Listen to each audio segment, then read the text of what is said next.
We are literally 2 weeks away from the Elimination Chamber. We are in the road to WrestleMania.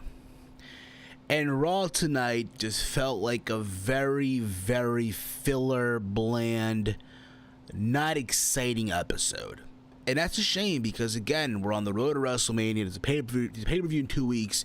We're supposed to be excited. We're supposed to be looking forward to these shows. And instead, Raw tonight just was a complete miss in San Jose, California. I felt like, honestly, I gotta tell you, bro, I gotta tell you, it's every day, bro, with the Vinny Russo swerve, bro.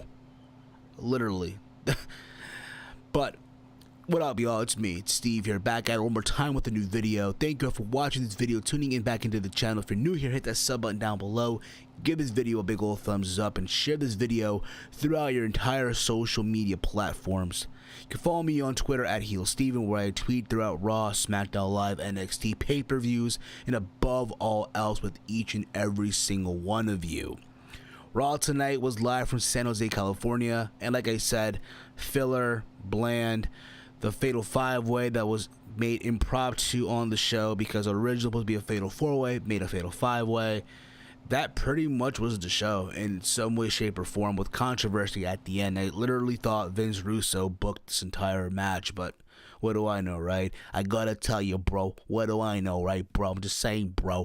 So the show kicked off with John Cena talking about how he has to win the Elimination Chamber, how he, wants to go to WrestleMania, be Brock Lesnar, how WrestleMania is like a big deal, right? How legends come back from the dead, hinting The Undertaker, right? And out comes The Miz, and The Miz talks about how he's going to win the Chamber. He's going to be Brock Lesnar. Cena laughs at it because he doesn't feel like that match would even happen. If it does happen, it's Miz's final match. And what do you know? We have John Cena versus The Miz, impromptu match where, per Kurt Angle, whoever loses this match goes into the Chamber first to kick off the entire Chamber match. And what do you think happened tonight? Y'all really thought Miz was going to beat John Cena on Raw? Hell no. Part-time John got the win over The Miz. Miz got involved, but to no avail. So now The Miz is the first entrant into the Elimination Chamber match. He will kick off the match, in other words, which I can understand. It makes a lot of sense. You want to heel, in this case being The Miz, to kick off that match. So why the hell not? He'll probably get a couple eliminations here or there. Maybe we'll see some involvement of Bo Dallas and Curtis Axel. Who the fuck knows, right?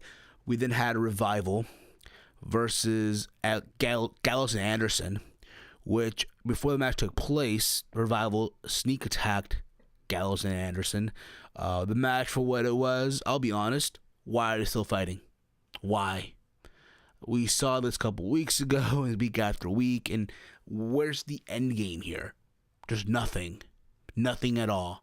But yet Raw is supposed to have like the stacked tag team division. I don't know how, but again, they fought for no reason whatsoever. Revival won. But again, I just question, where's the end game? How is this tag division so stacked? It's not. I'm sorry. It's not a stacked division. It's not. We had Kurt Angle come out to talk about how Ronda Rousey will sign her contract for Monday Night Raw at the Elimination Chamber pay-per-view. Again, you need a big name, in this case Ronda Rousey, to get people to watch the event. Because again, after all, she's going to help Stephanie become a mainstream star, right? Right? Oh my goodness. And then he goes on to say how he disappointed with the fans for being happy that Jason Jordan got hurt tonight, right? Because after all, that's his son, right? And then out comes Seth Rollins. And Rollins talks about how he no longer wants to be a part of Monday Night Raw. He wants to be Raw. He wants his WrestleMania moment. He wants to be the man. He talked about how a couple years ago in the same city, a couple blocks from where they were at, he became the WWE champion at WrestleMania after cashing in. And he pretty much wants an opportunity to have that again. And he wants to be added into the Fatal 4-Way, make it a Fatal 5-Way. And we know why this happened, right? Come on. You know why this happened. A couple days ago, WWE.com posted a photo with Finn Balor along with the other people that are going to be in the chamber match. And everyone jumped the gun. Oh, Finn's going to win. Finn's going to win. So WWE today had to throw a swerve in there and add Seth Rollins to the mix, which they did. And that was to close the show, Fatal 5-Way. We had Bayley versus Sasha Banks. It was an okay match for what it was. Bayley got the win finally in her hometown. And it looked like we were going to see that heel Sasha or a heel turn here. But unfortunately, Nia Jax comes out. She attacks Sasha and Bayley for no reason whatsoever. She gets interviewed by Charlie Caruso. She pretty much tells Charlie Caruso that, hey, it's her business. You know, Asuka struggled with both Bayley and Sasha, but Nia Jax took out both those women like that, even though they both had a match. And how at the pay-per-view coming up at the Elimination Chamber, she is going to end Asuka's streak because no one ever faced anyone like Nia Jax, the irresistible force. That's what they're calling her now. Let's not disrespect Andre the Giant. I'm just saying. But again, it's not like we forgot that a couple months ago in NXT or over a year ago, whatever the fuck it was. I think it was TakeOver the End, right? Where Asuka did beat Nia Jax. But again, we forgot that, right? You can go on the network and watch that yourself, but we supposed to forget that, hey, Asuka did beat Nia Jax a couple weeks ago on Raw via referee stoppage, right? Again, it's just so silly.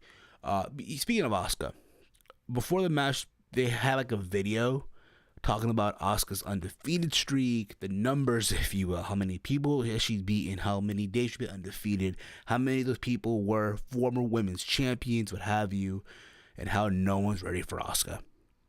There you go with that. Speaking of which, where the hell was Asuka tonight? Was she stuck in the airport? Was she still, at the airport lost? I don't even know, but this felt ridiculous. Same thing with the cruiserweights as well. Where were the cruiserweights tonight, huh? Were they also lost in the airport with Asuka? Were they stuck there? Were they Tom Hanks in the movie The Terminal? Just saying, Again, after all, there's a tournament hyping up the cruiserweights. You want to crown a new cruiserweight champion. You would think they would add a cruiserweight match to the show, maybe a filler one. I don't care, but still, just added one to get people, again, excited for 205 Live. Because, again, apparently 205 Live did a complete 180. And how all of a sudden it's good. But, again, what do I know, right? We then get another women's match. Sonya Deville and Mandy Rose versus Alexa Bliss and Mickie James. Before the match took place, though, Mickie wanted an explanation to why Alexa Bliss did what she did last week, making the save. She talks about how she is actually, jealous of Mickie James, how Mickie James is this multiple-time women's champion, how she's a mother, and she also felt bad for what she said about Mickie James a couple months ago, calling her old. But we know where this is going. So the match, for what it was, a short match, filler to say the least. Mandy Rose and Sonya Deville got the win. In other words, this was just done just to hype up the women's chamber match as well. I'm going to say this too, the men had to qualify. We found out who was going in first, who's going in last. How come the women didn't do that? How come there's no entry type of thing? You know what I'm saying? But it is what it is. We had a concert with Elias, the Elimination Chamber Blues.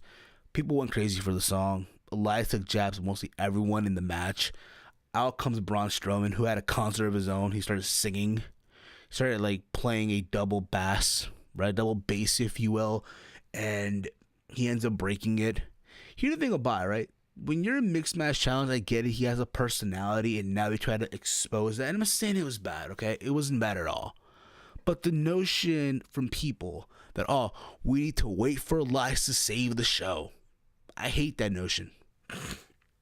I feel like that's always been the excuse now with Braun Strowman. With Braun Strowman, that, we have to wait for Braun to come out to save the show. It shouldn't be that way. It should not. And don't get me wrong, it's cool seeing Braun beat up someone every single week. But how many times are we gonna do this and it's not gonna become boring? But he ended up beating up Elias. He ended up hitting his giant guitar that Braun brought, and he swung at Elias. again, it's one of those things where it's like, can we come up with something else to save the show? You know, because you know what it reminds me of. Okay, imagine in high school that crappy basketball team that everyone sucks. They can't do a free throw. They can't shoot from the 3-point range. They can't even do a fucking layup or even dribble the ball. But there's that one guy in that team that's amazing. Oh my God, he's LeBron, if you will. He's Reggie Miller in his prime. And they rely on that one kid. What happened if that one kid got hurt or couldn't perform because of academic reasons? Oh, the whole team sucks again. Can you imagine if Braun Strowman was not on Raw tonight, or, you know, was out with an injury? Oh my God, this show would be even more terrible than what it was tonight. I'm just saying, we should not be relying way too much on Braun Strowman. I'm just saying that, okay? But that was that. Again, hyping up the chamber match as well. We find out that Ivory's going into the Hall of Fame. Good for her. I'll be honest, I was never really, you know, as a kid that is, I was never really invested in Ivory. You know, if anything, who caught my attention more were Trish and Lita, Molly Holly to some extent, Tori Wilson as a kid. But Ivory was there. I remember as a kid watching her right to censor and eventually having that WrestleMania match with Chyna. Again, congratulations all you want. I just, again, as a kid, never really cared about her as a performer, but she now joins Goldberg and the Dudley Boys, so we'll see who else joins the Hall of Fame. But again, congrats nonetheless. We then had Roman Reigns versus Sheamus after an altercation backstage with the Bar and Sheamus, the Bar and Roman Reigns and Seth Rollins. And it felt like their matches from like 2015 when they were going at it for the championship. Not a bad match at all, if you will, but I felt like I've seen this before already. Roman wins with a spear from out of nowhere almost, because Sheamus jumps from the top rope and Roman just catches him with the spear. It looked like he knocked himself out at the same time, but Roman got the win. Again, not a bad match at all, but I felt like I've seen it before. We then get the Fatal 5-Way. Seth Rollins, Finn Balor, Bray Wyatt, Apollo Crews, and Woken Matt Hardy. It wasn't a bad match at all. Okay, everyone did their usual stuff here. People were going crazy, near fall after near fall. But we got to the end where both Finn Balor and Seth Rollins pinned Bray Wyatt. You mean to tell me you cannot pin Apollo Crews or pin Woken Matt Hardy, but instead, let's pin Bray Wyatt. Let's add more salt to the wound. And this whole notion of who won the match, right?